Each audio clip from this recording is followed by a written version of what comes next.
¿Cuándo sospechar de la aparición de un tumor cerebral? Doctor Marcos, muchísimas ¿Qué gracias tal, por Tatiana? venir. Buenas tardes, para ayudarles en lo que sea necesario y muchas gracias por la oportunidad. Muchísimas gracias a usted por venir. Bueno, como estábamos iniciando, como dimos la introducción, ¿cuándo sospechar de la aparición de un tumor cerebral? Bueno, en general, los tumores cerebrales son masas que crecen dentro de la cabeza, ¿no? Ellos, digamos, empiezan con un crecimiento lento, persistente y diario. Entonces, cuando ocupan una determinada masa dentro del cráneo, que es una caja de hueso en la cual no se puede extender, empieza a dar síntomas, ¿no? Básicamente, el más importante es el dolor de cabeza, persistente, que no calma y que cada día empieza a aumentar más. ¿Parecido a la migraña, algo así, o es Sí, la mucho migraña más es una fuerte? crisis nada más, digamos. Sucede, puede durar hasta una semana, 3 días, qué sé yo, Claro. y luego pasa y estás normal. No, en el tumor es persistente y continuo y cada vez más, y de preferencia en las mañanas. En general, estos pacientes despiertan con dolor de cabeza o el dolor los despierta, ¿no? Wow. Eso es.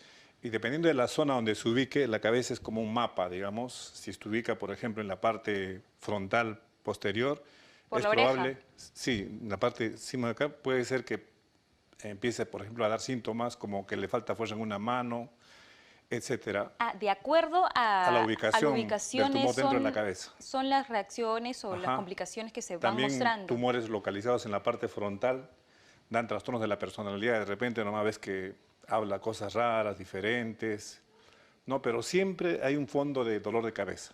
De acuerdo. Ahora, ¿hay alguna edad en específica o le puede afectar o se puede detectar el tumor cerebral a cualquier persona? Eh, ¿Niños, adultos, jóvenes? los tumores pueden afectar a cualquier edad. En la gran mayoría están por encima de los 40 años, pero hay tumores en bebitos, en niños que nacen con ¿Y tumores. por qué? En general es un desorden genético, ¿no? Es una cuestión, digamos, que la trae uno en los genes. Últimamente, hace unos años, del 2008, salió publicado el genoma a nivel mundial, que es un gran esfuerzo para saber qué es lo que cargamos en los genes todas las personas. Y prácticamente todos tenemos alguna alteración genética, una tara genética que cargamos, pero quizás nunca se expresa. Uno llega viejo y no se expresa, digamos. Entonces uno tiene un gen que determina que puede ser un tumor y por cuestiones de estrés, tristeza, digamos, factores como radiaciones, etcétera, se expresa el tumor y empieza a crecer. Esa es la teoría más aceptada por los especialistas, ¿no? De manera que eh, una vida más tranquila, sin muchos riesgos o factores como el cigarro, etcétera, ayuda, digamos, a que estos jamás se expresen. Evitar, ¿no? Así El es. cigarro. Entonces eso quiere decir que el tumor, o sea, vive en nuestro cuerpo, se le puede decir así, En nuestros en genes. nuestros genes. Y quizás si tú tienes un familiar con un tumor, también puedes cargar el gen. Ah, o sea, ¿se puede heredar? Sí, está en los genes, pero quizás nunca se exprese en ti. Si, digamos, has llevado una Un vida estilo de normal, vida. tranquila, no pasa nada, ¿no? Así es. Ahora, eh, ¿cómo solamente es el dolor de cabeza uno de los síntomas? No, es todo un complejo, ¿no? Por ejemplo, a medida que el tumor va creciendo, todo lo que toca el cerebro en la parte cortical, es decir, inmediatamente bajo el cráneo, puede provocar convulsiones. O sea, puede un paciente tener convulsiones en una edad determinada, ¿no? También, si crece más este tumor, también puede, digamos, causar hidrocefalia, otros problemas, ¿no? Efecto de masa, le decimos los neurocirujanos. Y a medida que va empezando a causar más daño, va empezando a deteriorar a la persona y lo va hundiendo desde el punto de vista neurológico y ahí es donde se busca ayuda. Ese tumor mata, ¿no? Por eso que hay que siempre prevenirlo, detectarlo a tiempo. Mientras más chiquito es el tumor, es más fácil de tratarlo. Extraerla, ¿no? Hay dos tipos de tumores, benignos y malignos. Así ¿Cuál es es. la diferencia? El tumor benigno es como el puño de mi mano. Ya. Yo sé dónde termina mi puño. Puedo sacarlo completamente, ya sea con cualquier técnica quirúrgica que yo tenga a mano. Y hay un tumor maligno que es como más bien la palma en mi mano, donde yo puedo ver la palma, pero no puedo ver los deditos. Los deditos se meten al cerebro normal y así que sea en la operación o en una resonancia de la más calidad alta, No no se puedo ver puede ver el los inicio. deditos. Simplemente veo esta parte nomás y me esfuerzo yo por sacarlo, digamos, todo, pero siempre hay una intranquilidad nuestra que significa que esos deditos Pueden, se quedan y puede pueden seguir crecer. proliferando más allá. Ah, ¿No? No se ven, ni en la cirugía directa, porque está exactamente el mismo que el cerebro, ni en la resonancia, ¿no? ¿Cuánto tiempo puede, si se le puede llamar, vivir un tumor en el cerebro de una persona? Hay tumores de muy lento crecimiento, por ejemplo, los neurinomas del acústico, los meningiomas, cada día crecen 1 milímetro. Y hay tumores desastrosos, los malignos como el glioblastoma, hacemos un tumor de ese tipo, Y eso, que es al mes ya está doblando el tamaño, ¿no? y eso depende de qué, De la característica del tumor. Cada tumor tiene su nombre, ¿no? Por ejemplo, los tumores benignos son de lento crecimiento y los tumores malignos son de crecimiento rápido e infiltrante, le decimos cuando se meten así como deditos, ¿no? los benignos se pueden convertir en malignos. Algunos tumores benignos sí se pueden convertir en malignos, que son la excepción. Es muy raro, pero sí puede suceder. Ahora, las personas que se someten a esta operación, ¿cómo son? ¿Les deja alguna secuela? Precisamente de eso es que conforme han pasado los años, se han inventado nuevos elementos para poder ayudar a los pacientes a tolerar esto. En estos momentos, con todos los elementos diagnósticos que hay en el medio, digamos, es posible tener diagnósticos tempranos. Una resonancia lo detecta rápido, ¿no? Entonces, tenemos ya el diagnóstico y cada vez hacemos cirugías mínimamente invasivas, es decir, no dañamos al cerebro, entramos y, digamos, tratamos de ser lo más discretos para sacar el tumor. Hay tecnología como el Gamma Knife, que es un aparato que yo opero también, en el cual, digamos, cuando el tumor reúne ciertas características como el tamaño, la ubicación, el tipo de tumor, un haz de fotones de alta energía, digamos, desde varios puntos centrados sobre este tumor lo neutraliza, lo controla y también lo puede desaparecer. Ese tipo de tecnología existe en el país, es no invasivo, apenas te colocan un marco en la cabeza, pero tiene también sus criterios, ¿no?, para poder indicarlo. Aparte, los doctores que nos acompañan en esto son oncólogos, radioterapeutas, también tienen sus elementos. La quimioterapia también ayuda en la cabeza en algunos casos, ¿La etcétera. quimioterapia ayuda a reducir el Hay tamaño o cómo? un doctor que nos acompaña en el tratamiento de tumores, que son los oncólogos, que cada vez tienen su campo. Ellos desarrollan también a través de medicamentos para desarrollar, por ejemplo, el Avastin, que es un nuevo medicamento para tumores malignos. Ellos lo usan, ¿Y sacamos eso, el tumor y ellos completan el tratamiento con esto, ¿no? Ah, de acuerdo. Dígame, ¿y los cuidados posoperatorios cómo son?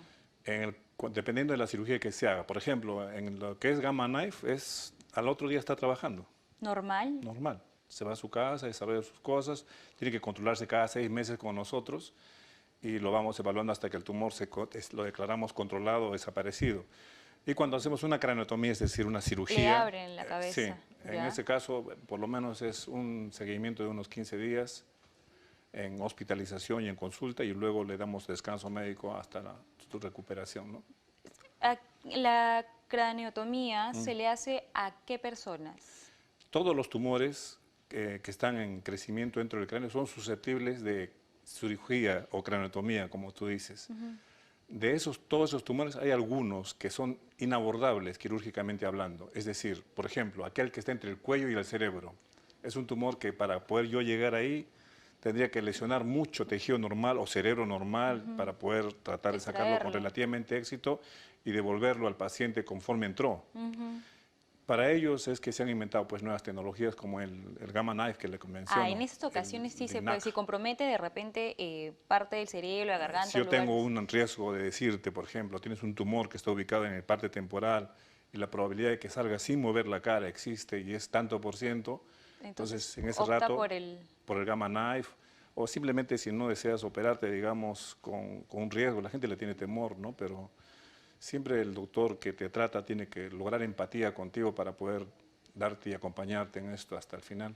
Y si es que se le detecta un tumor cerebral a una persona embarazada, ¿cómo es? ¿Se le puede intervenir de manera normal? Bueno, precisamente yo tengo una paciente que está gestando ahora y tiene un tumor malo. Ay, y entonces se ha hecho una junta médica. Mi paciente opina que ella quiere seguir con el embarazo, porque es bebé precioso, o sea, se ha demorado en concebirlo. Y entonces lo estamos controlando, va creciendo y hay un punto en el que ya no va a poder hacerlo más y tenemos que operarlo con todas las medidas del cuidado, ¿no?, que necesita. Claro, En ese imagino una momento ya cesárea tienes de que trabajar con urgencia ginecólogo, con obstetriz, con todo para esto, pues, ¿no? el cuidado del... Los dos. Y eso no En ella vamos a hacer gamma knife. Vamos a usarle la técnica esta de acá, pero nos preocupa la radiación para el bebé, ¿no? Entonces estamos esperando que agarre cuerpo y que la paciente pues esté más estable. ¿Y qué complicaciones puede desencadenar no detectar a tiempo un tumor? Aparte de que de repente pueda ocasionar la muerte, ¿no?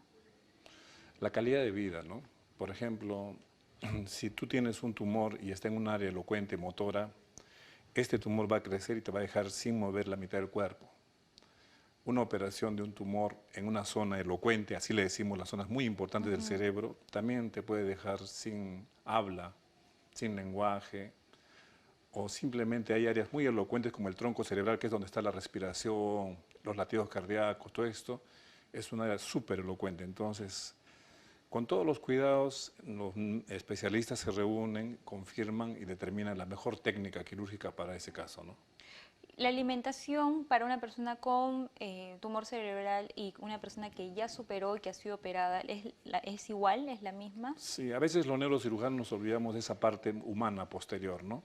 Pero en general la alimentación saludable es lo que conviene. Por ejemplo, si tu paciente no es diabético, sería una gran cosa. Pero si es diabético y tienes que operar, Claro, ahí es vamos. complejo. Y ¿Cómo hay un es? factor de riesgo más. Si es fumador, otro factor de riesgo O si más. sufre de obesidad.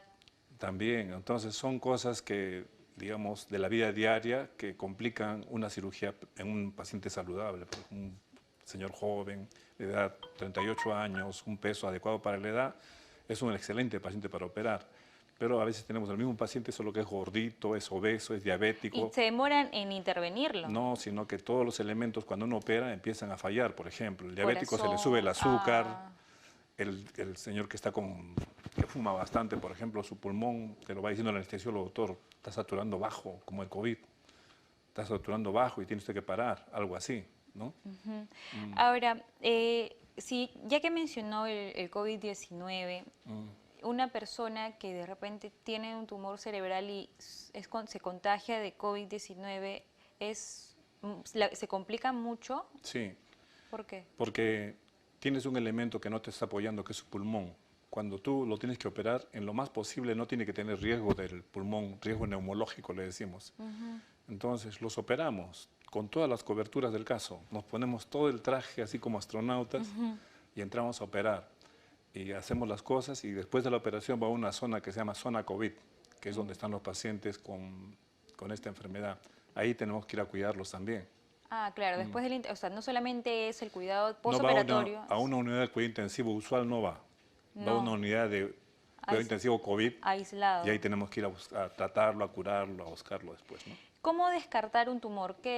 Si es que de repente tengo la sospecha, sufro demasiado dolor de cabeza, es insoportable, entonces por me acerco ejemplo, al si médico. alguien hay dolores de cabeza usuales en la vida diaria, un estrés, una cólera, el policía te paró, llegaste tarde al trabajo, tu jefe te llamó la atención severamente, qué sé yo, es un dolor de cabeza esporádico y no llama mucho la atención, un paracetamol te ayuda mucho. Pero si tienes un dolor de cabeza que se repite, así sea migraña, cada 3 meses, cada 2 meses, ya merita hacer un examen como una tomografía con contraste o una resonancia. Si eso está normal, así que tengas dolores de cabeza, yo me quedo con las partes funcionales. Tengo una consulta y eso que usted ha mencionado, que, o sea, si tienes dolores de cabeza intensos cada 3 meses, 2 meses, ¿es de preocuparse? Sí, porque puede ser también un aneurisma, una malformación arteriovenosa, un tumor, ¿no? Entonces hay que, en estos momentos no es caro el control. Una tomografía está 400 soles, una resonancia está 600. Vale invertir o gastar ese dinero Sí. por la salud, ¿no? Sí.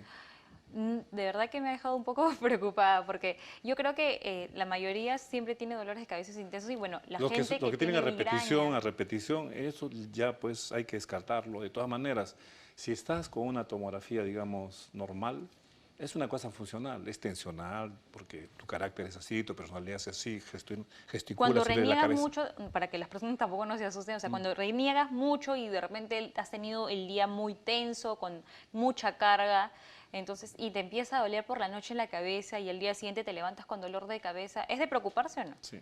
El dolor de cabeza que tú dices porque te preocupas, porque estás estresada, tensa, es porque en realidad es un dolor que se llama tensional. Es decir, más o menos la figura es esta. Esto es tensión. Cuando hago un punche, es tensión. Si esto yo lo tengo así unas 2 horas, 3 horas, esto va a doler. Ya. Entonces toda la cabeza tiene sus músculos. Así que si tú te gesticulas, tensas así, esto te va a doler, como una cinta atrás. Claro, claro. Ese dolor es inocuo, es decir, es benigno. Te molesta, pero es benigno y lo podemos tratar con medicamentos simples. Pero si tienes otro dolor que te despierta en la madrugada, que te saca de la cama, No te deja dormir. ese es el dolor que hay que buscar un experto. Algunas personas lo confunden. Y ahora, los que tienen migraña, ¿es posible de que de repente pueda llegar o puedan tener algún tumor o desarrollar el tumor cerebral o no? No, la migraña es otro fenómeno. O sea, hablando de migraña, se dice cuando ya hemos descartado todo lo que es anatómico funcional, es decir, hemos sacado una resonancia y es normal, hemos sacado una electroencefalograma, digamos, y no hay convulsión, nada de esas cosas. Entonces, la migraña es funcional, es un vaso, que todos tenemos vasos en la cabeza, pero por cuestiones hormonales, fisiológicas, se vuelve como una salchicha y te duele. Ah, mire. Y te duele en la cabeza, eso es migraña. Claro, Te y da viene de la parte fenómenos de como atrás que ves adelante. luces, rayitas, Sí, etcétera, claro. o se te paraliza a veces en la mitad del cuerpo, pero es como un combustible que se llama serotonina. Cuando este se acaba, el salchicha vuelve a su sitio, ya pasó. ¿Y eso es peligroso, doctor? El que se hinche. Te da mala calidad de vida, cuando te obliga a buscar al neurólogo, te obliga a tratamientos, digamos, crónicos, pero en realidad es benigno en el sentido de que no amenaza tu vida, pero sí te da mala calidad de vida, pues te saca el trabajo, te hace perder horas laborales, ¿no? Puede llegar entonces a paralizarse. Sí, hay migrañas severas que paralizan en la mitad del cuerpo. ¿Y eso es permanente, paralizar? No, no, como te vuelvo a repetir, esta salchicha hasta se que- produce hasta así, que regresa a la desaparece, es normalidad. como que la gasolina se acabó y vuelve a su sitio. Y hay gente que lo produce a cada rato y hay otros que de vez en cuando, ¿no? Ahora, yo he escuchado y de un familiar muy cercano que él tenía mucho dolor de cabeza y al día siguiente falleció. Eso es otra cosa. Eso puede ser por un aneurisma. ¿Y qué ya? Ahí puedo llegar también. ¿El aneurisma por qué se da? Es más o menos, si tú tienes un vaso que es como un tubito y está desgastado una parte del tubito, se sale como una tetita. Esa tetita se llama aneurisma. Ya. Hay factores de riesgo para producir aneurismas, ¿no? Fumar, la presión alta, etcétera, ¿no? ¿Una persona sana no le puede ocurrir? Sí. ¿Sí? En general, los aneurismas están en toda la población, en un 6% de la población. Y, digamos, no se revientan, sino en los que tienen factores de riesgo. Es decir, muchos años después, cuando uno ya fallece, han hecho autopsias en pacientes que han muerto por cualquier cosa y encuentran aneurismas que nunca han dado síntomas, ¿no? Entonces, el aneurisma es una entidad que a veces uno lo descubre solo cuando se rompe. ¿Y quiénes son los que tienen aneurisma más? Son los que han fumado, ¿no? Hipertensos, gente que lleva una vida un poquito, digamos, con alto estrés. Ahora, usted mencionó, si me lo puede repetir, ¿qué procedimiento se debe de hacer para detectar un tumor cerebral, me dijo? Una tomografía con contraste o una resonancia magnética. Tomografía. Te lo va a ver ¿Las embarazadas también pueden hacer eso? La resonancia no afecta, digamos, al bebé. No. No. Y Puedes hacer una resonancia, una gestante, incluso de la barriga, para ver cómo está. ¿Y los niños igual? Sí. ¿Y el La procedimiento? tomografía sí tiene radiación. Entonces, la reservamos, es más barato, es más rápido de hacer. Y, digamos, la resonancia sí es un poquito más cara, digamos, pero tiene alto valor para el diagnóstico. Y el cuidado de los bebés, como usted mencionó, recién nacido, de repente lactantes, ¿cómo es el Con cuidado? tumor. Con tumor cerebral, claro. Bueno, hay toda una especialidad de esto que se llama neurocirugía pediátrica, ¿no? Bueno, en el Hospital de Niños tienen mucha experiencia en manejar tumores de niños. Nosotros en el Hospital María Auxiliadora, que es donde yo trabajo, también operamos chiquitos. Hay que seguirlos, evaluarlos cada cierto tiempo, ver que no haya posibilidad de recidiva, es decir, que vuelva a crecer el tumor. Entonces, si es que usted extrae el tumor, ¿hay posibilidad de que vuelva a aparecer? Sí, en los malignos, como te vuelvo a repetir. Solo malignos. En el maligno yo saco la palma, pero este de acá, no. Para darme certeza de que está esto, quiero matarlo también, digamos, o eliminarlo del riesgo, hay elementos adicionales como radioterapia que van eliminando estos deditos, a cambio pueden generar cierta, digamos, defecto cognitivo, porque la radiación es radiación de todas maneras, o si no, en la quimioterapia para algunos pacientitos también que son susceptibles, de acuerdo a la evaluación, ¿no? De acuerdo. Igual los síntomas o lo que genera después de la intervención posoperatoria, ¿qué síntomas posoperatorios pueden desencadenar los niñitos? Vómitos. Los niños no son niños bien especiales, dependientes bastante de cuidados de sus padres, de los médicos, de las enfermeras. El personal que atiende niños es muy especial, ¿no? Tienen que tener cierto carisma. Tú sabes cómo son los niños. A veces los tienes que ver y simplemente están engreídos y tienes que compatibilizar sus síntomas con su personalidad de niño que requiere ayuda o quiere su mamá, etcétera, ¿no? Claro, y también influye mucho la parte psicológica, ¿no? Del es apoyo. Importantísimo, cómo tú empatizas con él. Si logras ser su amiguito, es bueno. Eso es importante, claro, aparte sí. Confía en ti. Y en el tema de la parte psicológica de los adultos, ustedes en el hospital también tienen al área de psicología. Sí, tenemos un neuropsicólogo que nos apoya bastante. Él tiene que convencerlo al paciente de que tiene que luchar y que nosotros ponemos el 50% y él el otro 50%. Claro, porque asumo que no es bonito recibir una noticia así, entonces algunos quizás se deprimen. Sí, sí, sí. Justamente esto es una resonancia. Sí, claro, ahí tenemos la foto de una resonancia. Doctor Marcos Vilca, de verdad que me ha descartado varias dudas y me ha gustado mucho la entrevista, hemos llegado al final de la entrevista. Díganos dónde podemos encontrarlo, de repente sus redes sociales, algún teléfono. Yo trabajo en Gamma Knife, que queda en Gervasio Santillana, por detrás de la Fuerza Aérea. Es un instituto especializado en tratamiento de tumores. Trabajo en la Clínica San Pablo, en Surco, y también en el Hospital María Auxiliadora, que es mi hospital de referencia, ¿no? Si te gustó este video, ya sabes, dale like y únete a nuestra inmensa comunidad en el PBO Digital de nuestro Facebook. Mueve la campanita, suscríbete en la página del PBO Digital de YouTube. Y por supuesto, comenta y comparte en nuestro @PBO Digital vía Twitter.